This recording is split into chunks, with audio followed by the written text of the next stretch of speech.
4 दिवस मला उपोषण सुरू आहे तिथे. अनेक दिवसांची मागणी आहे.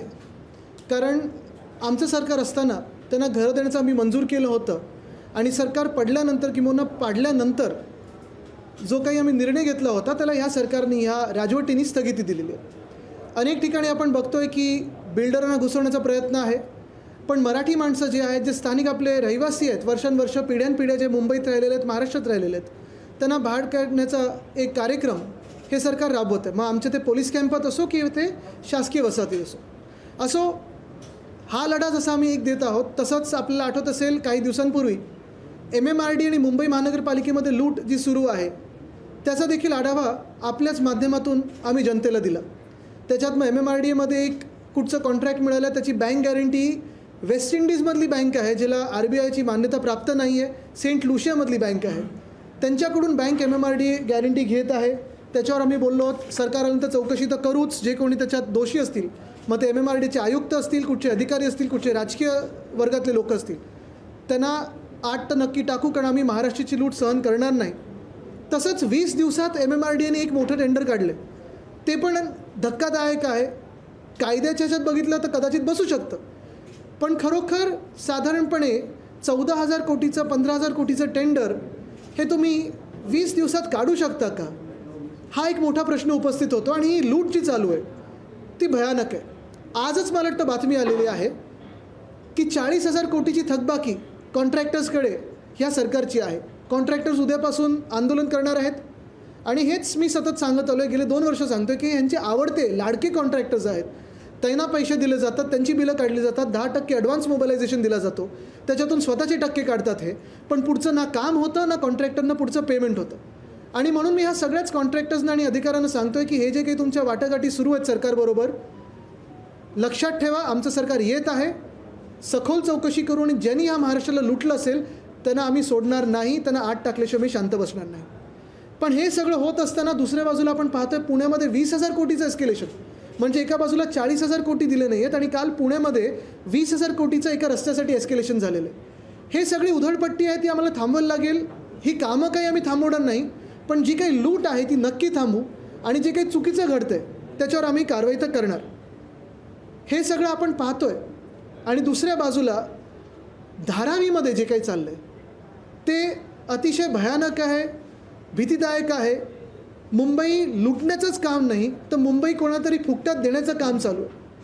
ही लोकं जर मुंबई राजकीयदृष्ट्या जिंकू शकत नाहीत, मुंबईवर आपली पकड बसू शकत नाहीत, तर मग नक्की काय करायचं, तर अदानींच्या घशात घालायची मुंबई हे ह्या मिंदेंनी ठरवलेलं आहे, राजवटींनी ठरवलेलं आहे. एका बाजूला आपण पाहतोय घटनाबाह्य मुख्यमंत्री झाल्यानंतर जसं मी सांगितलं आत्ता जे काही आढावा घेतला, मग ते MMRDची लूट असो, PMRDची लूट असो, पुणे महानगर कॉर्पोरेशनची लूट असो, नागपूरची असो, मुंबईची असो, हे सगळं काही घटनाबाह्य मुख्यमंत्री एकनाथ शिंदेंच्याच खात्यात आहे आणि ही लूट त्यांच्याकडूनच होत आहे. ते पैसे कुठे देतात, काय करतात हे त्यांना माहिती, पण हे ते जबाबदार आहेत त्या महाराष्ट्राच्या लुटेला. आणि असंच ही लूट नाही तर फुकटात देण्याचं काम देखील जे करत आहेत ते मिंदेंचंच खातं करत आहे, नगरविकास खातं करत आहे आणि मुंबई महानगरपालिका करत आहे. धारावीबद्दल जर सांगायचं झालं तर धारावीचा TDRचा घोटाळा आहे, तो तर मी आपल्यासमोर आणलेला आहे. जे पात्र अपात्र लोक होणार आहेत, साधारणपणे 1 ते 1.5 लाख अपात्र परिवार होणार आहेत, त्यांचा देखील तो घोटाळा आहे, तो वेगळाच.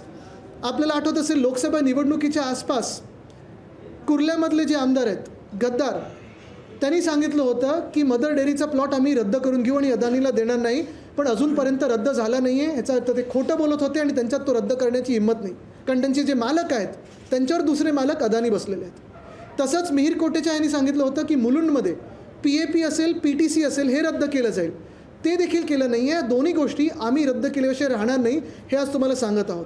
पण त्याच्यावर भीतीदायक गोष्ट ही आहे की प्रीमियमचा जेव्हा विषय येतो, मग स्टेअरकेस प्रीमियमचा विषय असेल, ओपन स्पेसचा प्रीमियमचा विषय असेल, तसाच अजून एक महत्त्वाचा प्रीमियमचा विषय ज्याच्यासाठी मी 2 ऑक्टोबर 2024 या दिवशी भूषण गगराणी साहेबांना पत्र लिहिलं आहे. मुंबईचे महानगरपालिकेचे आयुक्त आहेत, त्यांना पत्र लिहिलेलं आहे. ह्या पत्रात मी त्यांना विचारलेलं आहे की जे काही प्रीमियम ह्या धारावी रिडेव्हलपमेंट प्रोजेक्टमधून मिळणार आहे, साधारणपणे जर तसं पाहायला गेलं तर मुंबई महानगरपालिका ह्याची धारावीमधली ओनरशिप, लँड ओनरशिप ही 70%हून अधिक आहे. मग बाकीचे पण त्याच्यात ओनर्स आहेत, मग कधी रेल्वेचे असेल, कोणी म्हाडा असेल, कोणी SRA असेल. पण मुंबई महानगरपालिकेची जागा, स्वतःच्या हक्काची जागा ही 70%. आणि मग 25%चं जर रेडी रेकनरच्या ह्यानी प्रीमियम तुम्ही मोजलत तर कमेन्समेंट सर्टिफिकेट मिळताना साधारणपणे मुंबई महानगरपालिकेला 5,000 कोटी किंवा त्याच्यापेक्षाही जास्त रुपये हे मिळायला पाहिजेत, 5,000 कोटीहून जास्ती. पण ह्याच्यात हे जे बिड डॉक्युमेंट आहे धारावीचं, ह्याच्यात जे दिलेलं आहे हेच जर आपल्याला सांगायचं झालं, ह्या बिड डॉक्युमेंटमध्ये दिलेलं आहे, तुम्हाला वाचून दाखवतो. 130 बरोबर. ह्याच्यात असं लिहिलेलं आहे की for slum rehabilitation and urban renewal in Dharavi redevelopment project land premium of 25% of ready reckoner rate shall be applicable for entire Dharavi redevelopment project irrespective of its present usage and irrespective of ownership of land. Ownership of land. Land premium of 25% of ready reckoner rate as on bid due date shall be paid by SPV company to DRP or SRA. आता SPV company कोण आहे? SPVमध्ये DRP पण आहे, SRA पण आहे, अदानी पण आहेत. आणि यांनी हे प्रीमियम द्यायचं कोणाला? मग DRP आणि SRAलाच. म्हणजे तुम्ही विचार करा, 5,000 कोटीहून जास्ती जे मुंबई महानगरपालिकेला मिळायला पाहिजेत, 1,000-2,000 कोटी जे म्हाडाला मिळायला पाहिजेत, जे मुंबईत नागरी सुविधा हे देणारे ह्या दोन्ही संस्था आहेत, ते सगळे पैसे साधारणपणे 5,000 कोटी महानगरपालिकेचे, 2,000 कोटी म्हाडाचे, हे सगळे पैसे अदानी समूह किंवा DRPचं जे SPV आहे ते स्वतःलाच पैसे देणार आहे. पे टू सेल्फ असं चेक काढणार आहेत. मला वाटतं हे कशासाठी, हे कोणासाठी, हे आपण का करतोय? हा पैसा तुमचा आमचा मुंबईचा पैसा आहे. हाच पैसा मुंबई महानगरपालिका, जिथे आत्ता पगार द्यायला त्यांचे हाल सुरू आहेत, माझ्या पत्रामुळे त्यांनी ह्या महिन्यात पुन्हा एकदा 1 तारखेला पगार दिलेला आहे, पण हीच मुंबई महानगरपालिका आहे ज्याच्याकडून MMRDAला 5,500 कोटी मिळतात. हीच ती मुंबई महानगरपालिका आहे जी स्वतःच्या BSTसाठी आत्ता खर्च करत नाही आहे. बसेस कमी केल्या आहेत, मुंबईकरांचे हाल होत आहेत. आणि हीच मुंबई महानगरपालिका आहे ज्यांच्या आयुक्तांनी, जे प्रशासक आहेत, मला वाटतं मागच्या वर्षी, मग कदाचित हे आयुक्त नसतील, आधीचे असतील, ह्यांनी हा लँड प्रीमियम सोडून दिलेला आहे आणि सांगितलेलं आहे की हे आम्हाला नको आहे, हे धारावी रिडेव्हलपमेंट प्रोजेक्टवाले अदानीना घेऊ दे किंवा SRAला घेऊ दे. हा अधिकार कोणी तुम्हाला दिला? प्रशासक म्हणून तुम्ही तिथे आहात, तो ठराविक काळासाठी आहात, पण आत्तापर्यंत जे स्थानिक लोकप्रतिनिधी असायचे, आज आपण पाहतो 2 वर्ष निवडणुका नाही झाल्यात. कदाचित ह्याच कारणामुळे एकनाथ शिंदेंनी निवडणुका घेतल्या नसतील, कारण त्यांना हे सगळा जो धारावीचा घोटाळा आहे आणि एस्केलेशनचा जो घोटाळा आहे तो कोणालाही न दाखवता, चर्चेत न आणता करून घ्यायचा होता आणि सगळी मुंबई अदानींच्या घशात घालायची होती. म्हणून मुंबई महानगरपालिकेच्या निवडणुका ह्यांनी 2 वर्षात घेतल्या नाही आहेत. आज मी ह्या पत्राच्या उत्तराची वाट पाहत आहे. 1 आठवडा झालेला आहे. भूषण गगराणी साहेब जे आयुक्त आहेत त्यांनी उत्तर द्यावं की त्यांनी ही मागणी केली आहे मुंबई त्यांनी म्हणजे स्वतः वैयक्तिक नाही, पण मुंबई महानगरपालिका म्हणून की नाही, हे मुंबई महानगरपालिकेकडून मला पत्राची अजून आता मी वाट पाहते. कदाचित जास्ती असू शकतात.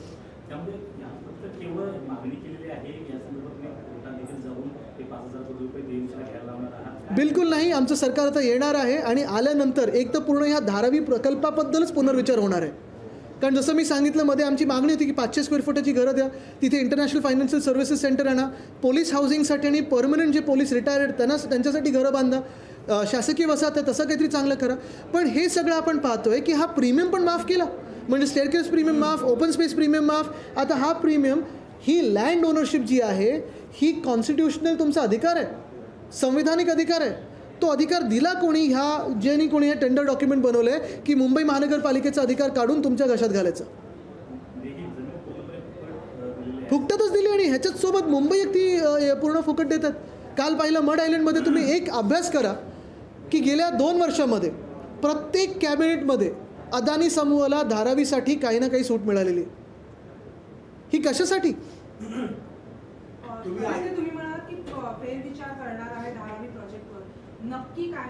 म्हणजे आम्ही फेअरली करू. बघा, मी हे मध्ये का कॉन्क्लेव्हमध्ये पण सांगितलं होतं की हा प्रकल्प जेव्हा आम्ही पण सरकारमध्ये होतो तेव्हा आम्ही टेंडरिंग करत होतो, तेव्हा प्रोसेस चालू होती.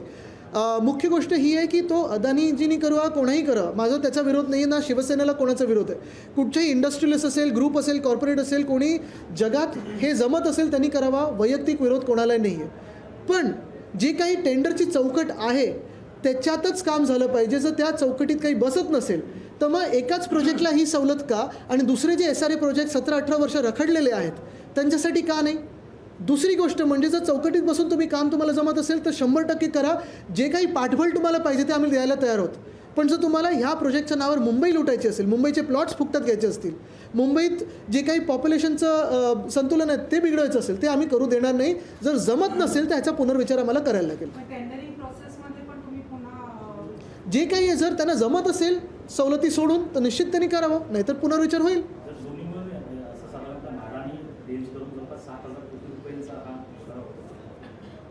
घोटाळा म्हणजे ह्याच्यात मला आता उत्तर अपेक्षित आहे. त्यांनी उत्तर द्यावं, मला पत्र द्यावं. कारण बघा म्हाडा आणि BMCची 70% लँड ओनरशिप आहे. ह्याच्यात काय दिलं या डॉक्युमेंटमध्ये, irrespective of ownership, he ownership काढून घेण्याचा अधिकार दिला कोणी तुम्हाला? कोणी पेपर साईन केले ते? स्थानिक लोकप्रतिनिधी नसताना, इम्प्रूव्हमेंट कमिटी नसताना, तिथे महापौर नसताना हे अधिकार दिले कोणी मुंबईकरांच्या तुमच्या हातात प्रशासक म्हणून? ते ड्राफ्ट लेटरही माझ्याकडे आलेलं आहे जे खरं आयुक्तांनी हे SRAला द्यायला पाहिजे. ते आज मी जाहीर करत नाही, लवकरच काढीन ते जाहीर. बहुत बड़ा घोटाला है, इतना हिंदी में कैसे? हाँ पूछे, सवाल पूछे. जो आप धारावी को लेकर जो सवाल उठा रहे हैं, क्या आपको लग रहा है कि बिना टेंडरिंग या जो फायदा पहुंचाने की कोशिश की गई अडानी? बिल्कुल, हमारी भूमिका स्पष्ट है. धारावी के बारे में अगर पूछा जाए तो ये डेवलपमेंट जो है या रीडेवलपमेंट है, कोई भी करे, जिसे भी मुमकिन जो समझे वो करे. लेकिन बियॉन्ड टेंडर अगर कोई जाना चाहता है और मुंबई को लूटना चाहता है तो हम विरोध करेंगे और ये प्रोजेक्ट नहीं होने देंगे. हम जो स्थानिक धारावी के रहवासी हैं उनके साथ ही रहेंगे. आज हम देख रहे हैं कि शायद 1-1.5 लाख फैमिलीज़ ये इनएलिजिबल हो जाएंगी. फिर ये जाएंगे कहाँ? कुर्ला हो, मुलुंड हो, विक्रोली हो, फिर मड आइलैंड हो, कहीं और जगह हो. अदानी जी ज़मीनें चाहते हैं, मुफ्त में चाहते हैं, वडाला में चाहते हैं, सॉल्ट पैन लैंड लेने की कोशिश कर रहे हैं. और ये सब एक तरफ जो चल रहा है, दूसरी तरफ मैंने ये देखा है कि इसी टेंडर डॉक्यूमेंट में स्टेयरकेस प्रीमियम माफ़ कर दिया है, ओपन स्पेस प्रीमियम माफ़ कर दिया है. ये प्रीमियम तो माफ़ कर दिया है, लेकिन जो बेसिक प्रीमियम होना चाहिए, जो BMC को आना चाहिए, लगभग 70% जगह धारावी में BMC की ओनरशिप की है. और ये अगर पैसा जो 5,000 करोड़ है या उससे भी ज़्यादा हो, BMC को नहीं आ रहा है और पे टू सेल्फ हो रहा है. स्पेशल पर्पस व्हीकल में भी अदानी है, स्पेशल पर्पस व्हीकल में भी SPV के जो DRP है वो है और फिर SRA है, तो खुद को पैसा दे रहे हैं. ये पैसा मुंबई करों का है, मुंबई के विकास के लिए आना चाहिए. आज अगर आप देखें तो स्थिति बहुत ही ख़राब है.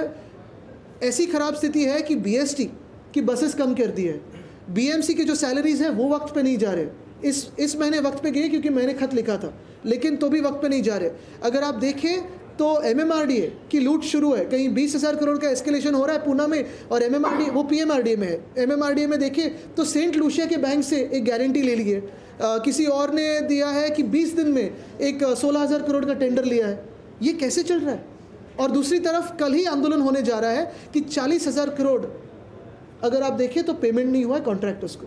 तो एडवांस मोबिलाइजेशन के 10% दे रहे हैं, उसमें से कितने प्रतिशत ले रहे हैं मुझे पता नहीं, लेकिन महाराष्ट्र जानता है कि ये जो सरकार है, खोखे सरकार है, मंदी की सरकार है, ये लूटना चाहती है महाराष्ट्र, ये लुटेरी सरकार है, हम इसे यहाँ रहने नहीं देंगे. आदित्य जी, आपने महाराष्ट्र सरकार पे सवाल खड़े किए, तो एक और ऐसा ही सवाल है कि अभी ये खबर सामने आ गई कि महाराष्ट्र सरकार ने लाडली बहन योजना के लिए RBI से 3,000 करोड़ का लोन मांगा है. मुझे लगता है जो सरकार पहले जो BJP 15 लाख बता रही थी, अभी 1,500 पे आई है, अभी 150 रुपये देगी, 150 रुपये देगी, लेकिन हमारी सरकार ये बढ़ाकर देगी. और यही फाइनेंशियल मिसमैनेजमेंट है. ये पैसा जो है 5,000 करोड़ अगर BMC को आता है तो BMC आज जो घाटे में गई है इनकी लूट की वजह से, वो थोड़ी सी तो ऊपर आएगी, लेकिन उनको BMC की ताकत नहीं चाहिए. लेकिन ये 3,000 करोड़ जब लोन लेंगे RBI से चुनाव के ठीक पहले बांटने के लिए, तो देखिए ये 1,500 रुपये में अपने हम सबको खरीदना चाहते हैं, लेकिन जो लोन ले रहे हैं वो यही ले रहे हैं कि ये सारे जगह जो लूट चल रही है, फिर 20,000 करोड़ का एस्केलेशन हो, कहीं 40,000 करोड़ की पेंडिंग बिल्स हो, इसलिए तो लूट चल रही है. जो मुद्दा आपने उठाया, अभी चुनाव भी आ रहे हैं, उससे पहले 1 एकड़ जमीन देने की बात की जा रही है. अभी आपने कहा कि चुनाव के बाद अगर आपकी सरकार आती है तो क्या इस पूरे मामले पर पुनः विचार किया जाएगा, नंबर 1। और नंबर 2, वहाँ पर पात्र और अपात्र का जो मुद्दा है वो बहुत बड़ा होता जा रहा है। 1.5 लाख से ज़्यादा परिवार हैं जिन्हें अपने भविष्य को लेकर वहाँ पर धारावी में काफ़ी सारे मुद्दे हैं। एक तो पात्र और अपात्र का मुद्दा है ही, और अगर विकास हो रहा है तो सारे के सारे धारावी वासियों का ही विकास पहले होना चाहिए और फिर दूसरों का विकास होना चाहिए। दूसरी बात यह है कि पुनर्विचार का जो हम बात कर रहे हैं वो इसलिए कह रहे हैं कि अगर टेंडर के चौकड़ी में कुछ बैठ सके और आप विकास कर सके तो बिल्कुल कीजिए, हम आपको पूरा सपोर्ट करेंगे। लेकिन अबव एंड बियॉन्ड कुछ आपको टेंडर में चाहिए, और अगर आप मुंबई लूटने की बात कर रहे हो तो हम मुंबई लूटने नहीं देंगे। ये हमारी मुंबई, हम बिल्कुल लूटने नहीं देंगे। हम सभी को मुंबईकरों को साथ में आके ये लड़ना होगा। बीएमसी कमिश्नर को आपने लेटर लिखा है, क्या डिमांड कुछ की है? मैंने सिर्फ ये पूछा है कि ये जो प्रीमियम की बात मैं कर रहा हूँ और जो ड्राफ्ट लेटर बीएमसी कमिश्नर के टेबल पे लगभग 1.5 साल से पड़ा हुआ है, तो क्या वो ड्राफ्ट लेटर यूडी के पास गया है? क्या वो ड्राफ्ट लेटर इलीगल सीएम के पास गया है, जो इलीगल सीएम मुंबई लूटना चाहते? ये सीएम तो बताए। जर तुमचं सरकार आलं तर जे इनएलिजिबल लोक आहेत मग त्यांचं रिडेव्हलपमेंट धारावीमध्येच होणार का तुझे बाहेर? एक्झॅक्टली, आणि हेच त्यांच्यासाठी त्यांना सोबत घेऊन करायला लागणार, कारण ह्यांचं काय चाललंय की धारावीकरांचं म्हणजे जे इनएलिजिबल लोक आहेत त्यांना पण बाहेर काढा, आणि त्यांना पण ह्याच ह्याच्यात दिलं आहे की एक तर रेंटल बेसिसवर किंवा कन्स्ट्रक्शन कॉस्टवर अदानीकडून त्यांनी विकत घ्यायचं, म्हणजे परत फायदा कोणाचा होतोय? अदानीचा होतोय। जो सर्वे केला आहे त्या सर्वेमध्ये जेवढी घरं दाखवली आहेत बाधित, पात्र, अपात्र, या सर्व घरांना एकंदरीत मुलून भांडूप असेल, त्याचबरोबर वडाळा आहे, विक्रोळी आहे, घराच्या जागा आहेत, तिकडे त्यांना स्थलांतरित करणार आहे। मग ह्या जागेवर नेमकं काय बनणार आहे किंवा ही जागा नेमकी कोणाकडे जाणार आहे धारावीची? हाच माझा प्रश्न आहे। म्हणजे तुम्ही एका बाजूला आम्हाला प्रीमियम देत नाही, एका बाजूला तुम्हाला मुंबई लुटायची आहे, मुंबईच्या जमिनी फुकटात पाहिजेत, आणि हे सगळं केल्यानंतर हे बघा TDRचा घोटाळा करायचा, म्हणजे मुंबईत विकास होऊ द्यायचाच नाही, हे ह्या डॉक्युमेंटमध्ये दिलेलं आहे। म्हणजे TDR तुम्ही घेऊ नाही शकलात तर अर्धा विकास जो काही मुंबईत आता होतोय तो रोखला जाणार। TDR ठरवणार कोण? तर अदानी ठरवणार। TDRची किंमत किती ठरवणार? ते ठरवणार। मुंबईतले 20 की 23 भूखंड, आता कालचं अपडेट असेल 23 भूखंड, ही बाकीच्या भूखंडाची माझ्याकडे यादी आहे, ते कुठे गेलं ते ह्याच्यातच होतं। ही सगळी जी यादी आहे ह्याच्यात एक मिनटं बघता पेपर कुठे,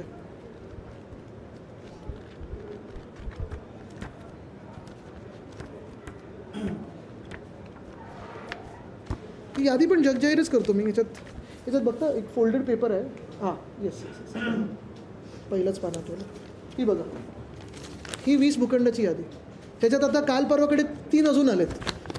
हेच मिळून आणि धारावी मिळून साधारणपणे 1062 एकर फुकटात आपण अदानींना देतो। म्हणजे मुंबईत जो काही विकास मुंबईकरांचा होणार होता तो रखडला। दुसरं म्हणजे ह्यांना जर सवलती दिल्या, आता दुसरे जे काही विकास आहेत, मग म्हाडाचे असतील किंवा SRAचे असतील, वर्षानुवर्ष रखडलेले आहेत, त्याला का नाही सवलती मिळत? एकाच माणसाला तुम्ही मुंबई का देता? आणि जसं मी सांगितलं, अदानी यांना वैयक्तिक विरोध नाही, कोणी विकास त्या चौकटीत बसून करत असेल विरोध नाही, पूर्ण पाठिंबा देऊ, पण मुंबई लुटायला आम्ही विरोध करणार आणि करत राहणार। मुख्यमंत्री आदित्य ठाकरेंना चॅलेंज देतात की 2.5 वर्षात तुमच्या सरकारने केलेली कामं, चला तयार आहे मी चॅलेंज घ्यायला, समोरासमोर येऊ दे, चॅलेंज घ्यायला तयार आहे। सुरुवात अदानीपासून करू, सुरुवात धारावीपासून करू, आणि प्रत्येक प्रोजेक्टबद्दल बोलायला तयार आहे। आदित्य जी, कल हरियाणा का और जम्मू कश्मीर के रिजल्ट सामने वाले हैं। बहुत सारे एग्जिट पोल दिखाई कि हरियाणा में बीजेपी की सरकार जा रही है और जम्मू कश्मीर में हम नजर आ रही है। एग्जिट पोल इस बार किसने किया है उस पर मैं ही बयान दूंगा। अगर पिछले समय वालों ने किया होगा तो थोड़ा डर के रहूँगा। बिल्कुल रिजल्ट्स काफ़ी अच्छे एक्सपेक्टेड है, लेकिन रिजल्ट्स पे पहले बात नहीं करूँगा। जब भी इंडिया आघाड़ी कल जीतेगी क्या आपको लगता है कि जिस तरीके से केंद्र सरकार जो राजनीति कर रही है उसे उसका खामियाजा कल के नतीजों में? बिल्कुल। अगर हरियाणा की बात करें तो हरियाणा के किसानों को कैसे ट्रीटमेंट मिली थी? ड्रोन से टीयर गैस छोड़ा था, फायरिंग हुई थी, लाठीचार्ज चलाया गया था, उनको नक्सलवादी कहा, किसी ने अर्बन नक्सल कहा, किसी ने माओवादी कहा, लाठीचार्ज किया गया। किसानों की बात थी, फिर कोई कहता है कि किसान कानून वापस लाइए। तो ये सारी बातें तो लोगों के जहन में हैं।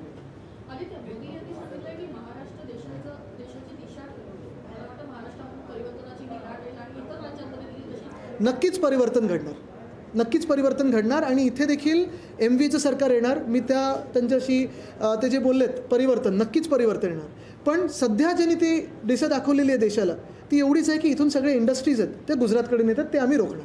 गुजरात गॅस पण सध्या महाराष्ट्रातल्या अनेक ठिकाणी आलेला बघायला मिळतोय। अगदी वसई विरार परिसरामध्ये देखील महानगर गॅसने गुजरात एकंदर काय की मंत्रालयाचं आता गुजरातून चालायला लागलेलं आहे, तर परिवर्तनानंतरच हे सगळं बदलणार. लोकशाही मराठी ऐका, पहा, जागरूक रहा.